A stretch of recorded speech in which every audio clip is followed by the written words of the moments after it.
The Eight Bastards of Cedric St. John, Chapter 6, 1916, France. Lord George Malmare was annoyed when the men from the French Foreign Legion marched by his men in the trenches. They were to be his replacements. He actually distrusted this group's leader, the little southerner, Lieutenant Carson Bleu. His men, a mixed group from all over, really, though most were Americans, like their leader, had come to aid the French and Belgian cause in good faith. Loud and vigorous, they were loyal to the quiet lieutenant. They all left together as one big group of nearly 40 men. "Evenin', Captain Malmare." The easy drawl came as Lieutenant Blue's eyes briefly met his. "Evening, Lieutenant Blue." His lordship, made an officer because he was a man of high birth and education, resented the man before him who had been serving in the military since 1912. His few years' experience in his home country was valued here, where more men were dying as the days crawled on miserably by.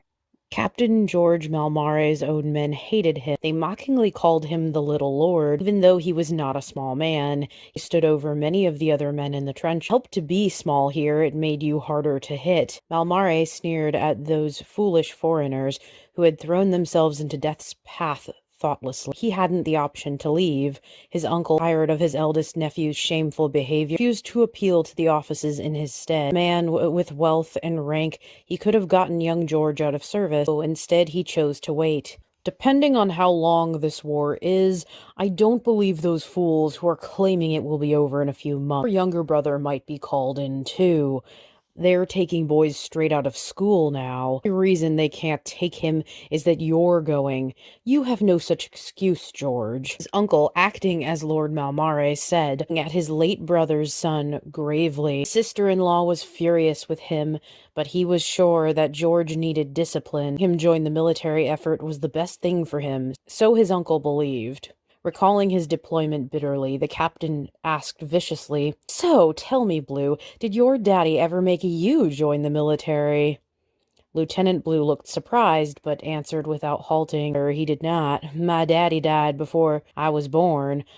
I cannot tell you what he thought about anything." Seemed an honest answer. Lieutenant Blue's eyes were a dark patch of sea, a deep blue. Captain Malmare's direct assistant was a young man named Dougie Tremont. It was odd, for there was something duplicated in Lieutenant Carson Bleu, also reflected in Private Dougie Tremont. Lieutenant Blue's hair was a faint brown that was nearly blonde in this summer heat. Dougie's was a more true blonde and curled about his face. Rather, it did before he was required to get a haircut, ice being a constant fear in the trenches. Dougie, though, was a large young man and often boosted his fellow soldiers over the top when it was required of them to venture there. He looked like a very large little boy. The spray of brown freckles across his nose and cheeks added to this effect. Did Malmare, "Look how mighty we are that we're letting children fight our wars." Dougie was 19. Lieutenant Blue looked to be about the same age. His longer military record made his real age more apparent. He had to be in his mid-20s, though he looked like a teenage boy. Captain Malmare was only a few years older than the lieutenant, if he had to guess. A shot volleyed from the enemy side and narrowly missed hitting the captain.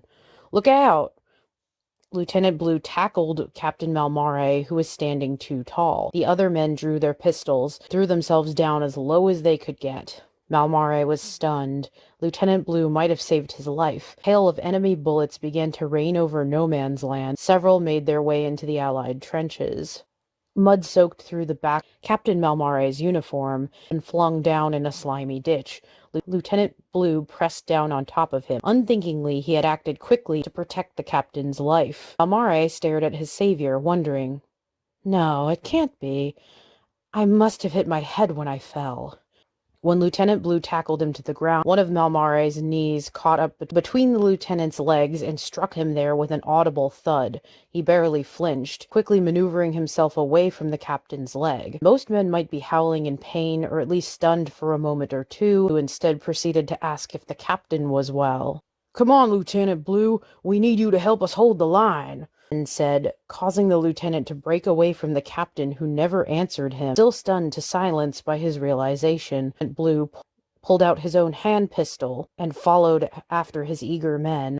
Malmare watched as the American's boots tramped away and thought, I've been with enough women to know the difference between their kind and my own. Now have reason to doubt that Lieutenant Bleu is a man. Most men would crumple at such a blow like that, but he barely even flinched. Captain Malmare became obsessed with the idea that the American lieutenant was actually a woman. Wasn't one of their revolutionary heroes like that too? He couldn't be sure, but he latched on to the idea. Dougie sat simply by and contentedly chewed on a sandwich, unaware of how tormented Malmare was making himself. Third and fourth group of men came in to relieve Captain Malmare's British men, Lieutenant Bleu's band of foreigners, that they had the same nights off for this rotation. Malmare wanted to see if he could find any proof of his suspicion. Lieutenant Bleu, however, was rarely ever alone.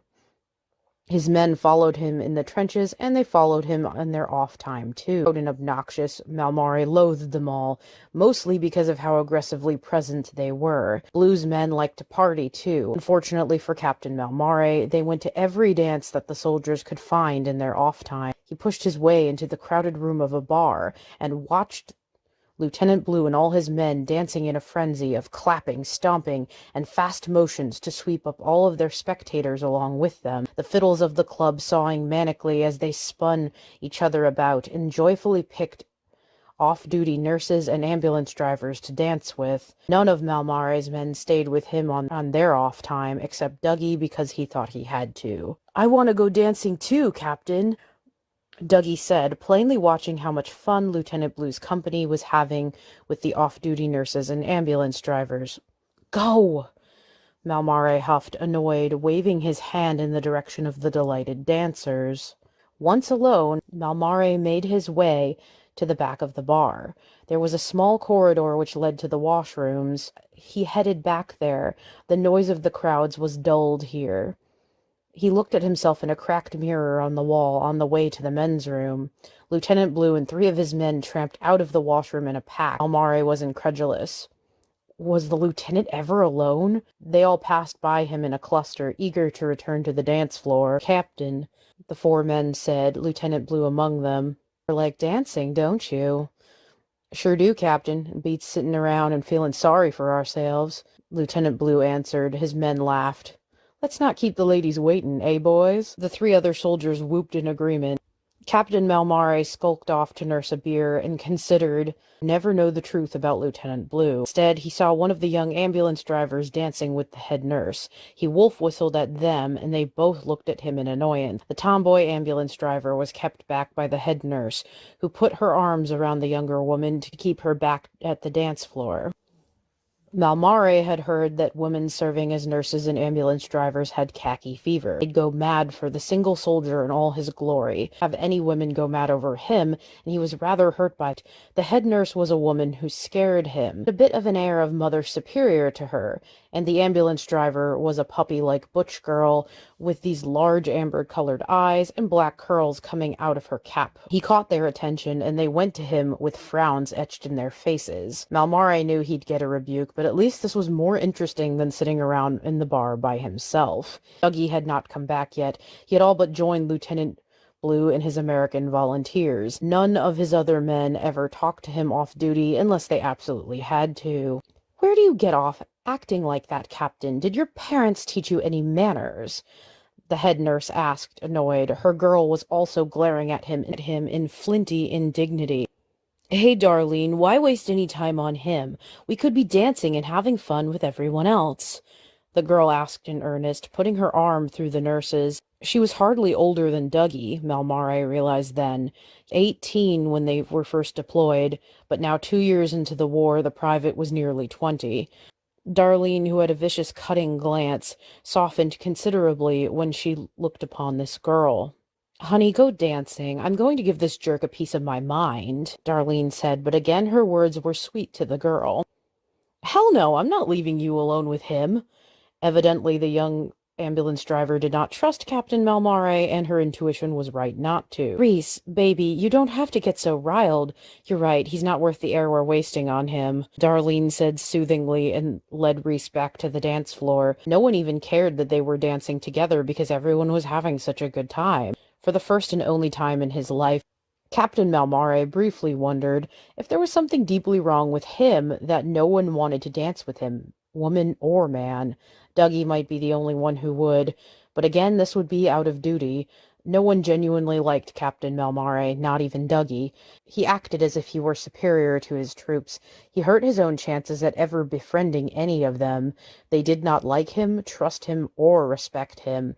Another point against the captain, he also made it publicly known that he didn't trust the army hospital's doctor. All the men that England could have sent to the front line, they stationed Dr. Noah Rubinstein at the hospital nearest to Malmare's men. Anytime they were sick or injured, there was a high chance that Rubinstein would attend them. The army hospital had only 3 doctors and a dozen nurses, so had 8 ambulance drivers who worked in shifts of 4 at a time. First time Malmare and Dougie brought one of his injured men to the doctor, Malmare nearly dropped the man out of surprise. Dr. Rubinstein, whom he hadn't seen in several years, for he pressured his mother to let the doctor go after he interfered with the ditzy maid. She had been reluctant to give Dr. Rubinstein up, but she listened to her son and fired the doctor. Rubinstein knew it was the wicked young lord's doing. He soon found work elsewhere, as his services were always needed. Malmare's uncle believed that young George had crossed several lines, sacking both the maid and the doctor. He descended upon his sister's house and took over. He never left, not even as the war descended over Europe, sucking the rest of the men of the world into it like a massive pit of quicksand. Young George blamed his bossy uncle for his current predicament. Time in the war had yet to change him at all. He still refused all responsibility and was ready to blame anyone and everyone around him for admitting that he was at fault. He held on to his old prejudices and narcissism. I just want to go home and go back to my old life. Everyone here is a fool, and we're all being wasted in this fight that isn't even ours. He watched as Dougie returned to his side, face flushed, stumbling back from the dance floor. Wow, Captain, you sure are missing out. The girls here are gorgeous. And if they knew you were going to be a lord in the future, you'd be so popular, the boy said with a goofy grin on his freckled face. Malmare wanted to smack him because he was such an idiot. How could Dougie forget that after tomorrow they'd be back in the trenches for 10 solid days? This time, Lieutenant Bleu and his men approached Malmare, soon after Dougie did. Captain, I just got the assignments from the top. Guess what? We're going to be in the trenches together again. Try and keep aware this time. I can't always watch your back. Correction, now he'd be in the trenches for the next 10 days, rubbing elbows with the Americans and other members of the Foreign Legion. Dougie, for his part, looked pleased, but his spirit had been admirably unsinkable the last year and a half that they had endured together. Lieutenant Bleu just smiled serenely at Malmare in such a way that he found it unnerving on such a youthful face. Malmare noticed then that the lieutenant had a scar on the left side of his chin. War wound? Captain Malmare asked, and Lieutenant Bleu obliged him. Nah, I was overexcited when I was younger, and I cut myself shaving the first time. Cut myself deep enough to leave a scar. But I learned that to be a man, it helps to have a steady hand, Captain. His men laughed good-naturedly at his response. Whether Bleu was a liar or not, he was so self-assured and well-liked that Malmare thought it might be fruitless to try and find him out, if there was anything to be found. He still did not like or trust the man, despite the fact that Lieutenant Bleu had saved him from certain injury, if not possible death.